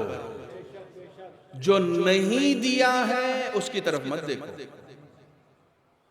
बहुत तवज्जो। हमारी सबसे बड़ी प्रॉब्लम यह है कि हम जो नेमतें दूसरों को दी गई हैं उसको देखते हैं और ऐसे में यह होता है कि जो हमको मिली हुई होती है उसको हम भूल जाते हैं। एक लम्हे के लिए भी हम नहीं सोचते कि हमें कितनी सारी नेमतें मिली। अभी आप यहां बैठे हुए हैं और मैं आपको सुना दूं कि छठे इमाम के घर में एक शख्स आया, बहुत पैसे वाला था, बहुत पैसे वाला था। उसने आके छठे इमाम के गुलाम से कहा कि तुम्हारे पास कोई प्रॉपर्टी है? उसने कहा नहीं। कहा मेरा एक बाग है। ओ इतना बड़ा बाग है, उसमें बड़े जाहो हशम और गुलाम समेत मैं तुम्हारे नाम लिख रहा हूं, चाहिए? अब देखिए एक आदमी के पास कोई प्रॉपर्टी ना हो, कुछ ना हो, तो जाहिर सी बात है कि वो चाहेगा ही। कहा क्यों नहीं चाहिए? कहा लेकिन सौदा है ये। कहा क्या सौदा है? कहा तुम यहाँ नौकर हो ना? कहा। कहा कि तुमको फिर वो देखना पड़ेगा ना, फिर मैं यहाँ आ जाऊंगा। उसने कहा कि फिर रुक जाओ एक बार मैं मौला से बात करता हूं। गया, जाने के बाद मौला से कहा कि ऐसा ऐसा है, वो यहां आना चाह रहा और मुझे अपनी प्रॉपर्टी दे रहा, सारी सब कुछ मेरे नाम कर रहा। अच्छा मेरे पास कुछ है भी नहीं, मेरे बच्चे जरा सा अच्छे से रह लेंगे। तो इमाम ने कहा कि ठीक है अगर तुम जाना चाहते हो तो जाओ, लेकिन एक बार सोच लेना कि वो ये क्यों कर रहा है। एक बार ये सोच लेना कि वो ऐसा क्यों कर रहा है। बस जैसे ही इमाम ने ये कहा मौला मुझे लग रहा है मैं घाटे का सौदा कर रहा हूं। बाहर आते ही कह रहा है कि भैया ऐसा है, मेरे पास जो है ना वो तुम्हारी दौलत से कहीं ज्यादा है, मैं अपनी इस दौलत को नहीं छोड़ सकता। ये दौलत जो है ना ये तसव्वुरात में है। अभी आप आए हैं इस मजलिस में, ये आपकी दौलत, ये आपकी दौलत। ये दौलत आज उन लोगों को नहीं मिली है जो अभी बाजारों में घूम रहे हैं, ये आपको मिली है। ये आपको मिली है, ये इनायतें हैं, अहले बैत की इनायतें हैं। तो जो नेमतें खुदावंद आलम ने दी हैं उन नेमतों की तरफ देखो, और जो नहीं दी हैं वो खुद ब खुद अता कर देगा। जब तुम शुक्र अदा करोगे उन नेमतों का जो उसने दी हैं, तो वो खुद ब खुद वो नेमतें भी दे देगा जो उसने नहीं दी हैं। नौजवानों, ये मास्टर की है, जिंदगी की कामयाबी के लिए मास्टर की है। जो कुछ खुदा ने तुमको दिया है, तुम ये सोच लो कि बस यही है, इसी में जिंदगी गुजारनी है, और खुदा का शुक्र अदा करने लगो कि माबूद जो तूने दिया है मैं उस लायक भी नहीं था। जब तुम इस तरीके से शुक्र अदा करने लगोगे तो वो इजाफा करता चला जाएगा। लेने का हुनर यही है, लेने का हुनर यही है कि शुक्र शुक्र। जिसकी मजलिस में आए हो ना, वो अपने जवान बेटे की लाशा दफना के भी खुदा का शुक्र अदा कर रहा है। वो उस वक्त भी खुदा का शुक्र अदा कर रहा है। आप इमाम हुसैन से जाकर पूछें कि मौला ये कौन सा शुक्र का मकाम है कि आप अपने बेटे की लाश दफना रहे हैं? क्या ये शुक्र का मकाम है? जनाब ज़ैनब इब्ने ज़ियाद के दरबार में गई हैं, और वहां जाने के बाद जब वो कहता है कि देखा कैसा खुदा ने रुसवा किया, तो क्या कहा? माराई तो इल्ला जमीला। जनाब ज़ैनब कह रही हैं कि हमने तो हुस्न के अलावा और कुछ देखा ही नहीं है, तू क्या समझ रहा है? जनाब ज़ैनब ने शुक्र अदा किया। बीबी ये शुक्र का मकाम है? कहा शुक्र का मकाम है कि खुदा ने इतनी बड़ी कायनात में अपने दीन की हिफाजत के लिए हमें मुंतखब किया। ये मकाम शुक्र है। भाई एक जुमला सुन लीजिए, इमाम हुसैन की रुखसत सुनाता हूं आपको। एक जुमला सुन लीजिए, शुक्र पर एक जुमला सुन लीजिए। और अभी हाल ही में ये जुमला मेरे मुताले में आया, और जब मेरी नजर से तारीख का ये हिस्सा गुजरा है, आप यकीन जाने मेरे रोंगटे खड़े हो गए। हम लोग जब खुदा का शुक्र अदा करते हैं तो कितना कितना ज्यादा से ज्यादा कहते हैं हम खुदा का लाख लाख बस। करबला का काफिला जब लुट कर कूफे के लिए चला था तो छोटे छोटे बच्चे भी असीर किए गए। उन बच्चों में से किसी बच्चे से एक रावी ने पूछा, जो उस जमाने के रिपोर्टर्स होते थे, उन्होंने पूछा कि ये बताओ तुम कैसा महसूस कर रहे हो, ये मुसीबत, ये बला, ये कत्ल, ये असीरी, कैसा महसूस कर रहे हो? अल्लाह अकबर, अल्लाह अकबर। मेरे बच्चों, उस बच्चे का जवाब लेकर जाओ। तारीख ने उस बच्चे का जवाब नकल किया है, अल्हम्दुलिल्लाह बिअददिर रमले वल हिसाब। कायनात में जितने भी रेगिस्तान हैं, उन रेगिस्तान में जितनी भी रेत है, उस रेत के बराबर खुदा का शुक्र। इतनी मुसीबत में इस तरीके का शुक्र। ये जब हुसैन के घर में तरबियत दी जाती है तो इस तरीके से खुदा की बंदगी होती है, इस तरीके से खुदा का शुक्र अदा होता है। हुसैन मस्जिदुन नबी में बैठे हैं। मैं आम तौर से तारीख पढ़ता हूं, मसाइब में कोशिश ये करता हूं कोई लफ्ज अपनी तरफ से न बयान हो, मिनोअन तारीख पढ़ी जाए। इमाम मस्जिदुन नबी में बैठे हैं, पैगाम लाने वाला पैगाम लाता है कि दारुल इमारा में आपको अमीर ने तलब किया है। इमाम के पहलू में एक और शख्स बैठा हुआ, उसे भी तलब किया। इमाम ने कहा उससे कह दो मैं आ रहा हूं। तो पहलू में बैठे हुए शख्स ने कहा कि आप जाएंगे? वाकई जाएंगे? आज 28 रजब है ना, 2 दिन पहले का वाकया है। ये बिल्कुल इसी वक्त की दास्तान। इमाम से कहता आप जाएंगे? कहा कहा आपको मालूम है कि वो ये आपसे बयात लेगा और बयात न करने पर मुमकिन है आपको कोई गजंत पहुंचाए। रिवायत के जुमले सुन ले। इमाम ने कहा अना कादिरुन अलल इम्तिना, मैं अली का फर्जंद हूं, मैं जानता हूं किसको कैसे रोकना है। घर में आए, कोई घर में आता है ना, तो घर में उसके जो सबसे करीब होता है, ऐसे मौके पर उसको बुलाता है। इमाम हुसैन मस्जिद से घर आए तो घर आकर जनाबे ज़ैनब को पुकारा। ज़ैनब दरबार में बुलावा है, इनका तागूत मर गया है, शायद बैत के लिए बुला रहे, मुझे जाना है। जनाबे ज़ैनब ने कहा भैया रात को कहां जाना, मुझे जाना पड़ेगा। तो अली की शेरदिल बेटी कहती है कि भैया ऐसे नहीं जाने दूंगी, सुनो तारीख सुनो, तुम ऐसे नहीं जाने दूंगी। अब्बास, अली अकबर, कासिम, 30 बनी हाशिम के नौजवानों को इकट्ठा किया। जनाबे ज़ैनब किस शान से इमाम हुसैन निकल रहे, 30 बनी हाशिम, और अब्बास से कहा कि तुम्हारी सरदारी में ये जा रहे हैं, ये 30 बनी हाशिम के सरदार तुम हो। हल्का बनवाया, हल्का जैसे आप मातमी हल्का बनाते हैं ना, जनाबे ज़ैनब ने हल्का बनवाया और अपने भाई का हाथ पकड़ के उस हल्के में ले गई। हल्के के दरमियान अपने भाई को रखा और अब्बास का बाजू पकड़ के कहा तुझसे अपने भाई को लूंगी।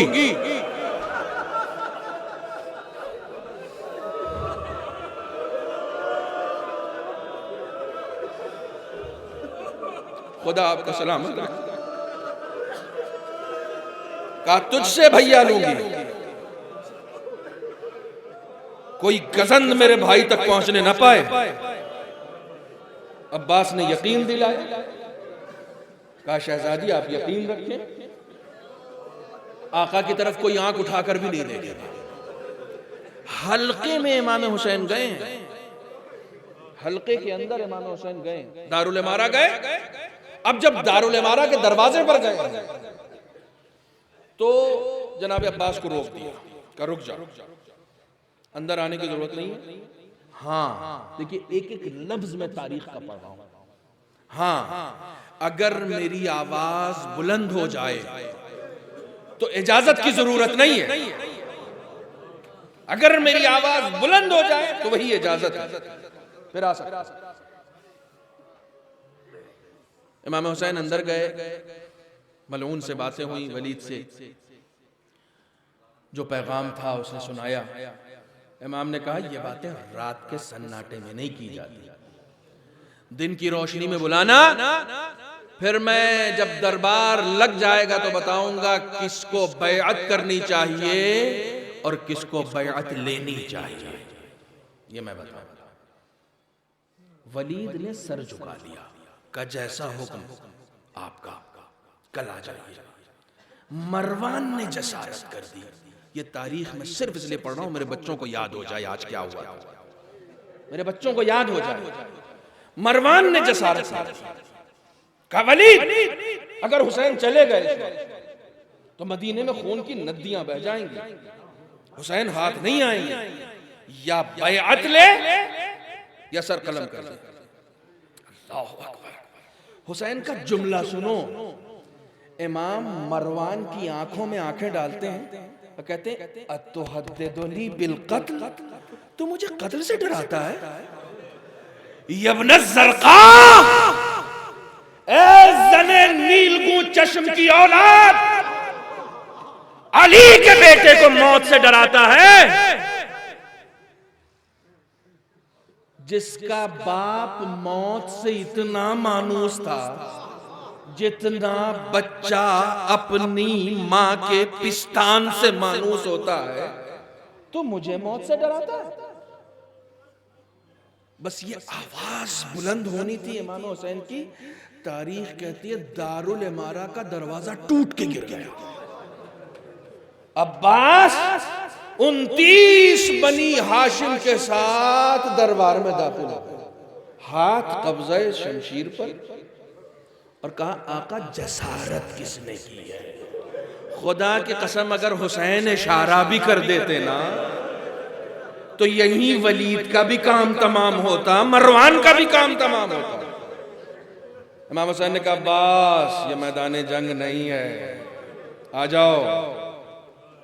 वापस आए। देखो, ये तो वो तारीख थी जो इमाम दरबार में। अब इमाम को दरबार में जाना है ना, इमाम वापस आ गए, लेकिन ये मदीना है। जब वापस आए तो माथे पर पेशानी थी। जैसे ही बहन ने भाई के माथे पर पेशानी पर पसीने देखे हैं ना, वैसे ही कहा कि भैया खैर तो है, आपके चेहरे पर परेशानी के आसार क्यों है? तो इमाम हुसैन का तारीखी जुमला है, उसी जुमले के लिए तुमने मजलिस की है। इमाम ने कहा, बहन सामाने सफर तैयार करो, मदीना रहने के काबिल नहीं।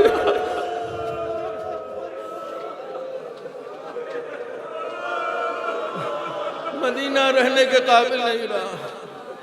अल्लामा मजलिसी जब मजलिस पढ़ते थे तो उनसे आलम मुकाशफा में या जिस तरीके से भी हो, बीबी जहरा ने ये पैगाम कहलवाया था। अजीब बात है, आपने कौन सी मजलिस बर्पा कर दी? बीबी जहरा ने पैगाम कहलवाया था कि मजलिसी, जब मजलिस पढ़ा करो तो कभी कभी मेरे बेटे की रुखसत भी पढ़ा करो।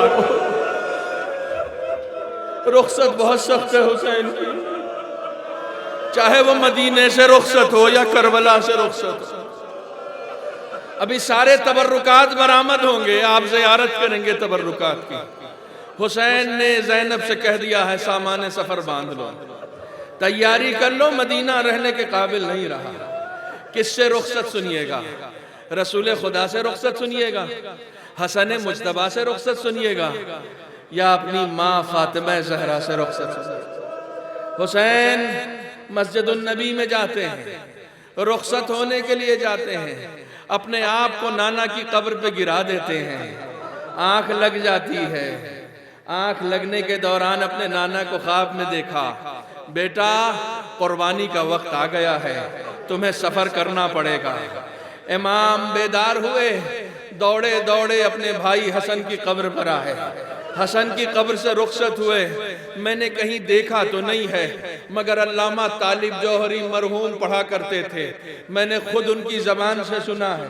कहते हैं कि जब रसूल खुदा की कब्र पे गए तो बड़ी मतानत के साथ चल चल कर गए, और उसके बाद जब उठकर वहां से आए और हसन की कब्र पर गए तो ऐसे गए जैसे कोई शहजादा चल के जाता है। कहते हैं लेकिन जब भाई की कब्र से उठ के माँ की कब्र पर गए हैं तो अल्लामा तालिब जौहरी कहते थे, ऐसे दौड़ कर गए जैसे कोई बच्चा अपनी माँ की गोद में जाए।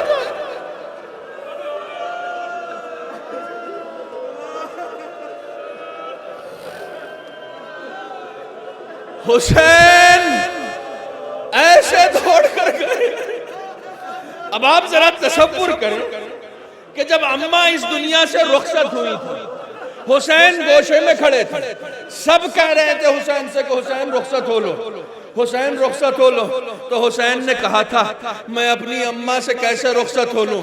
मैं अम्मा के पास उस वक्त तक जाऊंगा नहीं जब तक अम्मा बुलाएंगी नहीं। अरे बंदे कफन टूट गए थे, हुसैन को कलेजे से लगा लिया था। आज कैसे मुमकिन है कि हुसैन कब्र ज़हरा पर गिरा हुआ और कह रहा हूं, अम्मा हुसैन का सलाम आखिर। कब्र से आवाज आई, ए हुसैन तुम मदीना छोड़ो, तुम्हारी अम्मा बकी छोड़ो। आखिरी रिवायत सुन ले, आखिरी रिवायत सुन ले। ये काफिला रात भर खुद को आमादा करता रहा, तैयारी होती रही, रुखसत होना है। रसूल के एक सहाबी हैं उर्वे गिफारी, नाबीना हैं, गिरांगोश हैं, इतना ऊंचा सुनते हैं कि बादल की गरज भी नहीं सुनाई देती। बादल गरजता है ना तो उसकी आवाज भी नहीं सुनाई देती। सुबह उठकर अपनी ज़ौजा से कहते हैं कि ये बताओ मेरी रात पूरी बेचैनी से गुजरी है। कहा क्यों? कहा रात भर मुझे बीवियों के रोने की आवाज, रात भर मुझे बीवियों के रोने की आवाज आई। ज़ौजा हैरान हो गई, कहती है कमाल है, तुम तो बादल की आवाज नहीं सुन पाते, रोने की आवाजें कैसे सुनती? कहा वो छोड़ो, माजरा बताओ, माजरा क्या है? कहा हुसैन मदीना छोड़ रहे हैं, हुसैन के घर की बीबियां हैं जो वतन से रुखसत हो रही हैं, गिरिया उन बीबियों का है। नहीं नहीं, मैं एक मंजर सुनाए बिना नहीं रह सकता। सब सवार हो गए। एक बच्चा है जो अभी अभी पैदा हुआ है, नाम असगर है। एक बच्ची है जो यहां छूट रही है, नाम सुगरा है। जब सब सवार हो गए ना, अभी तबर्रुकात बरामद होंगे, तुम ज़ियारत कर लेना। जब सब सवार हो गए तो एक मर्तबा फिजा से सुगरा ने कहा मेरे बाबा को बुलाओ, मेरे बाबा को बुलाओ। इमाम हुसैन ने कहा सुगरा तो रुखसत हो चुकी थी, फिर क्यों बुलाया? सुगरा के करीब आए, कहा बेटा आपने तो रुखसत कर लिया था। आए हाय, एक बहन की इल्तिजा सुनो। इमाम हुसैन से लिपट के कहती है बाबा एक आखिरी बार मेरा असगर मुझे दिखा दीजिए, बाबा एक आखिरी बार मेरा असगर मुझे दिखा दीजिए। इमाम हुसैन अली असगर को लेकर आए, सुगरा के हाथों में दिया। अरे जैसे ही सुगरा के हाथों में अली असगर आया है, एक मर्तबा तारीख ये कहती है सुगरा के बाजुओं से अली असगर चिपक गए। ज़ैनब आगे बढ़ी, अली असगर ना आए। उम्मे कुलसूम आगे बढ़ी, अली असगर ना आए। रबाब आगे बढ़ी, अली असगर ना आए। जैसे एक भाई अपनी बहन से जुदा न होना चाहता हो। कुछ ही देर गुजरी थी, हुसैन आए, अली असगर के कान में न जाने क्या कहा। अली असगर हो मक्का, अपने बाबा की गोद में आ गया। नाना हो मुबारक तुम्हें अपना ये मदीना, करबल के मुसाफिर का चला आज सफीना। जंगल में अपने प्यारों की बस्ती बसाएगा, नाना हुसैन अपना मदीने में आएगा। हाँ ज़ादारो, जिस रहवार की आप जियारत कर रहे हैं ये हुसैन का जुलझना है। कौन हुसैन? जिसे ज़हरा ने चक्किया पीस पीस के पाला था। हाँ ज़ादारा ने मजलूम करबला हुसैन के रहवार की आप जियारत कर चुके। लीजिए अब जो रहवार आएगा वो उसका रहवार आएगा कि जो हुसैनी काफिले का सरदार है। हाँ अब्बास का रहवार आएगा, उसके साथ अलम भी आएगा। जानते हैं कौन अब्बास? ज़ैनब के दिल की आस अब्बास। कौन अब्बास? अरे ज़ैनब का पर्दा अब्बास। जानते हैं अज़ादारा ने मजलूम करबला जब मौला हुसैन ने अब्बास से कहा ना मेरे भैया जाके फहरिस्त गिनाओ कि कौन कौन जाएगा, अज़ादारों अब्बास ने नाम बताने शुरू किए। अकबर तुम भी साथ जाओगे, कासिम तुम भी साथ जाओगे, ए ओनो मोहम्मद तुम भी साथ जाओगे। अभी कबला ने मसाइब पड़े, अल्लाह इन्हें सलामत रखे। अज़ादारों जनाब इमाम मौला अब्बास ने देखा कि एक 6 माह का बच्चा अपनी बहन की आगोश में है। बच्चे से तो ना बताया। हाँ सुगरा के करीब अब्बास आए, आने के बाद का सुगरा तेरा भैया असगर भी जाएगा। अब जो आप ज़ियारत करेंगे अब्बास के जुलझना की ज़ियारत करेंगे। अरे कौन अब्बास? अहले हरम की प्यास अब्बास। अज़ादारों रिवायत बताती है कि जब जनाब अब्बास अलमदार जनाब ज़ैनब के करीब आए, आने के बाद करबला के मैदान में कहा ए बहन ज़ैनब इजाजत है, मुझे इजाजत दीजिए। क्या मेरे भैया कहाँ जा रहे हो? क्या बहन मैं भैया पे कुर्बान होने जा रहा हूँ। जनाब ज़ैनब रो के कहती है अब्बास मेरे बाबा ने सही कहा था। कब एक मर्तबा अब्बास तड़प के कहते हैं ए शहजादी बाबा ने क्या कहा था? का अब्बास बचपन का दौर था, मेरे कांधे से मेरी रिदा हट गई थी। बाबा ने चूम के कहा था ज़ैनब एक दिन वो आएगा, तेरे शानों में रसन बांधी जाएगी। अब्बास मैं तेरा कद देखती थी, मैं तुझे देखती थी, मैं सोचती थी जिसका अब्बास जैसा भाई हो, अरे उसके शानों में रसन कैसे बन सकती है। लेकिन अब्बास आज मुझे यकीन हो गया। ए भैया तू भी जा रहा है? हाँ दादारो। जब अब्बास खेमे से निकले, हुसैन ने अब्बास को रोका, अब्बास के परचम से कुछ मिटोया, कुछ लिखा। बहन तड़प के कहती है, ए भैया आपने क्या मिटोया है और क्या लिखा है? हुसैन कहते, बहन जब भी आलम गया है कामयाब होके लौटा है, इस पर लिखा हुआ था नसरुम मिनल्लाह व फतहुन करीब। मैंने मिटो के लिख दिया इन्ना लिल्लाहि व इन्ना इलैहि राजिऊन। हाँ दादारा ने मजलूम करबला, अब आप जिस रहवार की जियारत करेंगे वो हम शबीह रसूल का रहवार है, वो अली अकबर का गुजुल जना है। हाँ दादारो, कौन अकबर? अरे जिसे 18 साल जनाब ज़ैनब ने पाला था। कौन अकबर? जब अकबर की विलादत हुई, हुसैन ने पूरे मदीने में तोहफे बांटे और बांटने के बाद जब सबसे आखिर में जनाब ज़ैनब आई है, जनाब ज़ैनब ने आके कहा, भैया क्या पूरे मदीने को तोहफे बांट चुके? कहा मेरी बहन। क्या भैया को कुछ ना दोगे? बहन को कुछ ना दोगे? एक मर्तबा हुसैन ने दाएं देखा, फिर बाएं देखा, अरे कुछ नजर ना आया। हुसैन ने अकबर को उठाया, ए मेरी बहन ये मेरा अकबर तेरे हवाले। हाँ दादारो, यही अकबर था कि जब अकबर हुसैन के पास आए, बाबा इजाजत दीजिए, 18 साल पालने वाली से इजाजत मांगो। वो अकबर हुसैन आप फूफी के पास आए, फूफी अम्मा इजाजत है? हाँ दादारा ने मजलूम करबला, लीजिए अब जो रहवार आएगा वो रहवार जनाब कासिम का रहवार है। कौन कासिम? अरे यतीम हसन कासिम, जो इतना छोटा था कि खुद जुलजना पे ना बैठ सकता था, बल्कि करबला के मैदान में जिसे अब्बास ने सवार कराया था, अब्बास का शागिर्द कासिम। हाँ दादारो, जब जनाब कासिम इजाजत के लिए पहुंचे और पहुंचने के बाद का चचा इजाजत है? का मेरे लाल खैरियत तो है? का चचा मैं आप पे कुर्बान होना चाहता हूँ। हुसैन ने अकबर कासिम को सीने से लगाया, मेरे लाल कासिम अरे तू मेरे भैया की निशानी है, मैं जब भी तुझे देखता हूँ मुझे मेरे भैया की याद आती है। कासिम खैमे में गए, माँ ने देखा, उम्मे फरवा कहती है, कासिम तुम अभी तक जिंदा हो, अगर तुमसे पहले मेरा असगर शहीद हो गया तो मैं फातिमा को क्या मुंह दिखाऊंगी। कासिम कहते, ए अम्मा मैं क्या करूं? अरे चचा मुझे इजाजत नहीं देते। अलगरज तावीज़ को खोला, खोलने के बाद जनाब इमाम हुसैन के करीब आए, भैया ने भैया की तहरीर को देखा, भाई का जमाना याद आ गया, इजाजत दी। हाँ दादारा ने मजलूम करबला, अब जो रहवार आपके सामने आएगा वो जुलजना जनाब सैयद सज्जाद का जुलजना है। कौन सज्जाद? हुसैन का बेटा सज्जाद। कौन सज्जाद? ज़ैनब का भतीजा सज्जाद। हाँ दादारा ने मजलूम करबला, ये वही सज्जाद है कि जब शबे आशूर अब्बास के करीब आके कहा था, चचा ये 9 लाख का लश्कर है, एक तरफ से आप जाइएगा, एक तरफ से सज्जाद जाएगा। चचा दादारा ने मजलूम करबला, ये वही सज्जाद है कि जब 11 मुहर्रम को सब सवार होने लगे, ज़ैनब ने सैयद सज्जाद के चेहरे को देखा, देख के कहा, मेरे लाल सज्जाद क्या जान दे दोगे? ये चेहरे का रंग मुतगय्यर क्यों हो रहा है? सज्जाद रो के कहते, फूफी अम्मा अरे वो बेटा क्यों ना मर जाए जिसके सामने उसके बाप का लाशा, अरे बेगोरो कफन जमीन पे पड़ा हो। बेटा इतना मजबूर, ना बाप को गुस्ल दे सकता है ना कफन दे सकता है। हाँ दादारा ने मजलूम करबला, अब आपके सामने अलम आएंगे, ये अलम अब्बास अलमदार का अलम है। उसके बाद आप एक हमारी की जियारत करेंगे। किसकी हमारी है? आप सुनोगे किसकी हमारी है? मर जाने के लिए इतना ही काफी है, ये अली की बेटी की हमारी है, ये ज़ैनब सलामुल्लाह अलैहा की हमारी है।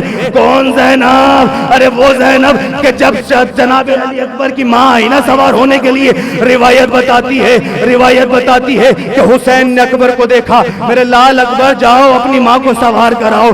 जनाब उम्मे कुलसूम की आई, हुसैन ने कहा, मेरे लाल जाओ, अरे अपने अब्बास जाओ मेरी बहन को सवार कराओ। रिवायत बताती है जैसे ही जनाब ज़ैनब की हमारी आई, जनाब ज़ैनब को सवार कराने मौका आया, हुसैन एक मर्तबा मसनद से उठे, ज़ैनब के करीब आए, आने के बाद कहा, ज़ैनब हुसैन तुम्हें सवार कराएगा। ज़ैनब ने भैया को देखा, देख के कहा, भैया आज मैं आपसे सवार ना होंगी। अब्बास आगे बढ़े, बहन मैं सवार करता हूँ कि मेरे लाल मेरा अब्बास आज मैं तुमसे भी सवार ना होंगी। एक मर्तबा जनाब इमाम हुसैन रो के कहते हैं बहन फिर कौन सवार कराए? जनाब ज़ैनब रो के कहती है भैया आज मुझे वही सवार कराएगा जो 11 मुहर्रम को मुझे नाके पे बिठाएगा। हुसैन पीछे हटे, अब्बास पीछे हटे, कासिम पीछे हटे। हुसैन ने आवाज दी ए मेरे लाल सज्जाद अपनी फूफी को आके सवार कराओ। आज़ादारा ने मजलूम करबला। इसके बाद इसके साथ एक हमारी और आएगी जो जनाब कुलसूम की सवारी है। अरे कौन कुलसूम? अली की बेटी कुलसूम, अब्बास की बहन कुलसूम। हाँ आज़ादारा ने मजलूम करबला जो शबे आशूर जब अब्बास हर खैमे में गए ना, जाने के बाद हर बीबी अपने आप को तैयार कर रही थी। मेरे लाल कल मामू पे सबसे पहले कुर्बान होना है, कल बाबा पे सबसे पहले कुर्बान होना है। लेकिन जब अब्बास से खैमे में गए तो क्या देखा? एक बीबी है जो नजफ का रुख करके कह रही है ए बाबा रे कल जंग है, मेरे बे औलाद हूं, मेरे भाई को फौज की जरूरत है। आज़ादारा ने मजलूम करबला। अब ये जो हमारी आप देख रहे हैं ये हुसैन की सकीना की हमारी है। अरे कौन सकीना? हुसैन के सोने सीने पे सोने वाली सकीना जिसे बाबा के सीने के अलावा कभी नींद ना आई। हाँ आज़ादारा ने मजलूम करबला। बस एक रिवायत सुन लीजिए। जब सब शहीद हो गए 11 मुहर्रम को काफिला चला तो एक मर्तबा जालिम सज्जाद के करीब आके कहता है सज्जाद ये बात सच है कि हर बीवी को अलग अलग हमारी पे बिठाया जाएगा, लेकिन चूंकि सज्जाद हुसैन सकीना से बड़ी मोहब्बत करते थे लिहाजा सकीना को अलग नाके पे बिठाया जाएगा।